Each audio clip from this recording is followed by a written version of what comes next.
Il était grivois en anecdotes. La présence de ma mère arrêtait sur ses lèvres l'histoire toulonnaise ou africaine. Elle, vive en paroles, se modérait chastement devant lui. Mais distraite, entraînée par un rythme familier, elle se surprenait à fredonner des sonneries dont les textes furent transmis sans altération des armées impériales aux armées républicaines.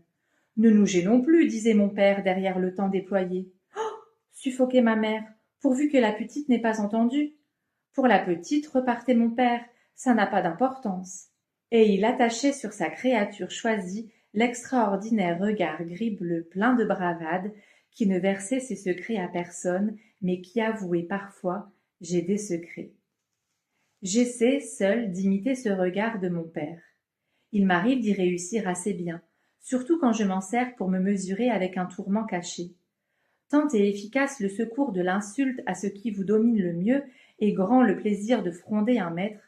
Je mourrai peut-être de toi, mais crois bien que j'y mettrai le plus de temps possible. La petite, ça n'a pas d'importance. Quelle candeur, voyez, et comme il butait contre son amour, son seul amour. Je lui plaisais cependant par des traits où il se fût reconnu, mais il me distinguait mal. Il perdait peu à peu le don d'observer, la faculté de comparer. Je n'avais pas plus de 13 ans quand je remarquai que mon père cessait de voir, au sens terrestre du mot, sa Sido elle-même. Encore une robe neuve, s'étonnait-il. Peste, madame? Interloqué, Sido le reprenait sans gaieté. Neuve, Colette, voyons, où as-tu les yeux?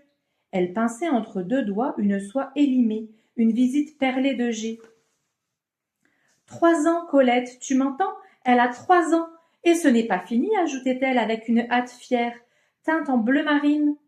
Mais il ne l'écoutait plus. Il l'avait déjà jalousement rejointe, dans quelque lieu élu où elle portait chignon à boucles anglaises et corsage ruché de tulle ouvert en chœur. En vieillissant, il ne tolérait même plus qu'elle eût mauvaise mine, qu'elle fût malade. Il lui jetait des allons, allons, comme à un cheval qu'il avait seul le droit de surmener. Et elle allait. Je ne les ai jamais surpris à s'embrasser avec abandon. D'où leur venait tant de pudeur? De Sido, assurément. Mon père n'y eût pas mis tant de façons. Attentif à tout ce qui venait d'elle, il écoutait son pas vif, l'arrêtait au passage. Paye, lui ordonnait-il en désignant sa pommette nue au-dessus de sa barbe, ou on ne passe pas. Elle payait, au vol, d'un baiser vif comme une piqûre, et s'enfuyait, irritée si mes frères ou moi l'avions vue payer. Une seule fois, en été, un jour que ma mère enlevait de la table le plateau du café, je vis la tête, la lèvre grisonnante de mon père, au lieu de réclamer le péage familier, penché sur la main de ma mère avec une dévotion fougueuse, hors de l'âge, et telle que Sido, muette autant que moi empourprée, s'en alla sans un mot. J'étais petite encore, assez vilaine, occupée comme on l'est à 13 ans de toutes choses dont l'ignorance pèse, dont la découverte humilie. Il me fut bon de connaître et de me remettre en mémoire par moments cette complète image de l'amour, une tête d'homme déjà vieux, abîmée dans un baiser sur une petite main de ménagère, gracieuse et ridée. Il trembla longtemps de la voir mourir avant lui. C'est une pensée commune aux amants, aux époux bien épris, un souhait sauvage qui bannit toute idée de pitié. Sido, avant la mort de mon père, me parlait de lui, aisément soulevé au-dessus de nous. Il ne faut pas que je meure avant lui, il ne le faut absolument pas. Vois-tu que je me laisse mourir et qu'il se tue et qu'il se manque? Je le connais, disait-elle d'un air de jeune fille.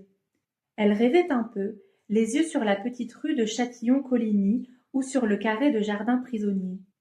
Moi, je risque moins, tu comprends, je ne suis qu'une femme. Passé un certain âge, une femme ne meurt presque jamais volontairement, et puis je vous ai en outre, lui, il ne vous a pas. Car elle savait tout, et jusqu'aux préférences indicibles. Dans la grappe pendue à ses flancs, à ses bras, mon père pesait comme nous et ne nous soutenait guère. Elle fut malade, et il s'assit fréquemment près du lit. À quelle heure, quel jour seras-tu guérie? Gare si tu ne guéris pas, j'aurai bientôt fait de ne plus vivre. Elle ne supportait pas cette pensée d'homme, sa menace, son exigence sans merci. Pour lui échapper, elle tournait de côté et d'autre sa tête sur l'oreiller, comme elle fit plus tard pour secouer les derniers liens. Mon Dieu, Colette, tu me tiens chaud, se plaignait-elle, tu remplis toute la chambre. Un homme est toujours déplacé au chevet d'une femme. Va dehors, va voir s'il y a des oranges pour moi chez l'épicier. Va demander à monsieur Rosimond de me prêter la revue des deux mondes, mais marche doucement, le temps est orageux, tu reviendrais en moiteur. Il obéissait, l'aisselle remontait sur sa béquille. Tu vois, disait ma mère derrière lui, tu vois cet air de vêtements vides qu'il prend quand je suis malade. Sous la fenêtre, en s'en allant, il éclaircissait sa voix pour qu'elle l'entendît. Je pense à toi, je te vois, je t'adore, à tout instant, à toute heure, en tout lieu. Je pense à toi quand je revois l'aurore, je pense à toi quand je ferme les yeux. Tu l'entends, disait-elle fiévreusement. Mais sa malice supérieure rajeunissait soudain tout son visage et elle se penchait hors de son lit. Ton père? Tu veux savoir ce que c'est que ton père? Ton père, c'est le roi des maîtres chanteurs. Elle guérissait toujours.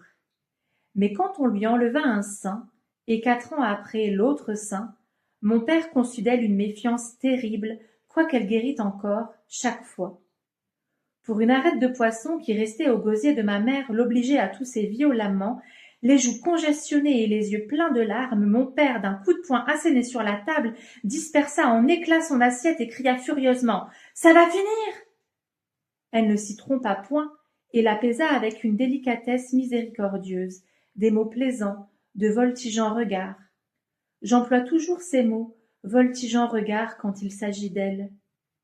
L'hésitation, le besoin d'un tendre aveu, le devoir de mentir l'obligeaient à battre des paupières, tandis qu'allaient, venaient précipitamment ses prunelles grises. Ce trouble, cette fuite vaine des prunelles poursuivies par un regard d'homme bleu-gris comme le plomb fraîchement coupé, c'est tout ce qui me fut révélé de la passion qu'il y a, pour leur vie entière, Sido et le capitaine. Il y a 10 ans, je sonnai, amené par un ami, à la porte de madame B, qui a professionnellement commerce avec les esprits. Elle nomme ainsi ce qui demeure, errant autour de nous, des défunts, particulièrement de ceux qui nous tinrent de près par le sang et par l'amour. N'attendez pas que je professe une foi quelconque, ni même que je fréquente de passion les privilégiés qui lisent couramment l'invisible. Il s'agit d'une curiosité, toujours la même, qui me conduit indifféremment à visiter tour à tour madame B, la femme à la bougie, le chien qui compte, un rosier à fruits comestibles, le docteur qui ajoute du sang humain à mon sang humain, que sais-je encore? Si cette curiosité me quitte, qu'on m'ensevelisse, je n'existe plus. Une de mes dernières indiscrétions s'adressa aux grandes hyménoptères d'acier bleu qui abondent en Provence pendant la floraison des soleils en juillet-août.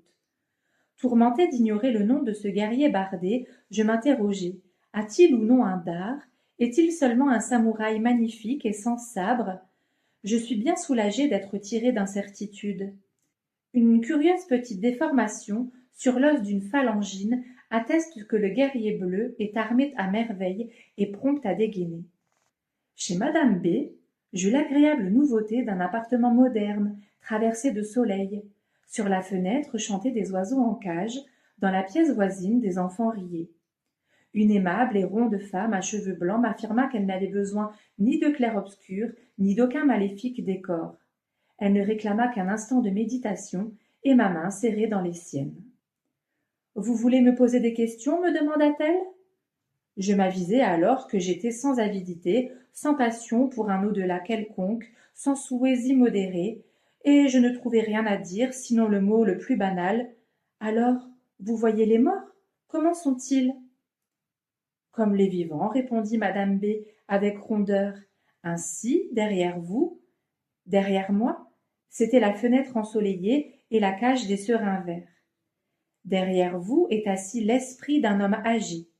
Il porte une barbe non taillée, étalée, presque blanche, les cheveux assez longs, gris, rejetés en arrière, des sourcils, oh, par exemple, des sourcils tout broussailleux, et là-dessous des yeux, oh, mais des yeux, petits, mais d'un éclat qui n'est pas soutenable. Voyez-vous qui ça peut être? Oui, très bien. En tout cas, c'est un esprit bien placé. Bien placé dans le monde des esprits, il s'occupe beaucoup de vous. Vous ne le croyez pas? J'en doute un peu. Si, il s'occupe beaucoup de vous à présent. Pourquoi à présent? Parce que vous représentez ce qu'il aurait tant voulu être sur la terre. Vous êtes justement ce qu'il a souhaité d'être, lui, il n'a pas pu. Je ne mentionnerai pas ici les autres portraits que me fit madame D. Ils valaient tous à mes yeux par quelques détails dont la vigueur et le secret m'enchantèrent comme une sorcellerie anodine et inexplicable. D'un esprit, où je fus bien obligée de reconnaître trait pour trait mon demi-frère, l'aîné, elle dit apitoyée: « Je n'ai jamais vu un mort aussi triste. » Mais, lui dis-je vaguement jalouse, ne voyez-vous pas une femme âgée qui pourrait être ma mère? Le bon regard de madame B. errait autour de moi. Non, ma foi, répondit-elle enfin. Elle ajouta, vive et comme pour me consoler. Peut-être qu'elle se repose, ça arrive. Vous êtes seule d'enfant? J'ai encore un frère. Là, s'exclama bonnement madame B. Sans doute qu'elle est occupée avec lui. Un esprit ne peut pas être partout à la fois, vous savez. Non, je ne le savais pas. J'appris dans la même visite que le commerce des défunts s'accommode de lumières terrestres, de familières gaietés. Ils sont comme les vivants, affirme paisible dans sa foi madame B. Pourquoi non? Comme les vivants, sauf qu'ils sont morts, morts et voilà tout. Aussi s'étonnait-elle de voir en mon frère aîné un mort aussi triste. Ainsi l'ai-je vu. Ainsi le voyait-elle à travers mon perméable mystère sans doute, très triste en vérité, et comme roué de coups par son pénible et dernier passage, encore soucieux et fourbu. Quant à mon père, vous êtes justement ce qu'il a souhaité d'être, et de son vivant il n'a pas pu. Là, j'ai de quoi rêver, de quoi m'émouvoir. Sur un des plus hauts rayons de la bibliothèque, je revois encore une série de tomes cartonnés à dos de toile noire. Les plats de papier jaspé, bien collés, et la rigidité du cartonnage attestaient l'adresse manuelle de mon père.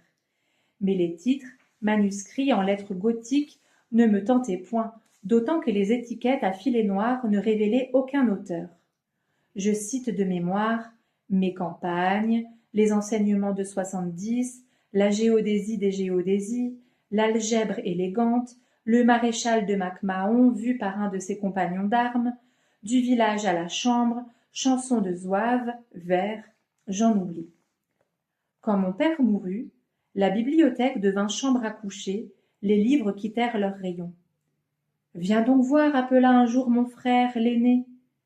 Il transportait lui-même, classé, ouvrait les livres, taciturne, en quête d'une odeur de papier piqué, d'une de ces moisissures embaumées d'où se lève l'enfance révolue, d'un pétale de tulipe sec, encore jaspé comme l'agate arborescente. Viens donc voir. La douzaine de tomes cartonnés nous remettait son secret, accessible, longtemps dédaigné. 200, 300, 500 pages par volume, beau papier verger crémeux ou écolier épais, rogné avec soin, des centaines et des centaines de pages blanches. Une œuvre imaginaire, le mirage d'une carrière d'écrivain. Il y en avait tant de ces pages respectées par la timidité ou la nonchalance que nous n'en vîmes jamais la fin. Mon frère y écrivit ses ordonnances, ma mère couvrit de blanc ses pots de confiture, ses petites filles griffonneuses arrachèrent des feuillets, mais nous n'épuisâmes pas les cahiers vergers, l'œuvre inconnue. Ma mère s'y employait pourtant avec une sorte de fièvre destructive. Comment? Il y en a encore. Il m'en faut pour les côtelettes en papillotes, il m'en faut pour tapisser mes petits tiroirs. Ce n'était pas dérision, mais cuisant regret et besoin douloureux d'anéantir la preuve d'une impuissance. J'y puisai à mon tour dans cet héritage immatériel au temps de mes débuts. Est-ce là que je pris le goût fastueux d'écrire sur des feuilles lisses, de belles pattes et de ne les point ménager? J'osais couvrir de ma grosse écriture ronde la cursive invisible, dont une seule personne au monde apercevait le lumineux filigrane qui, jusqu'à la gloire prolongeait la seule page amoureusement achevée et signait la page de la dédicace à ma chère âme, son mari fidèle, Jules-Joseph Colette.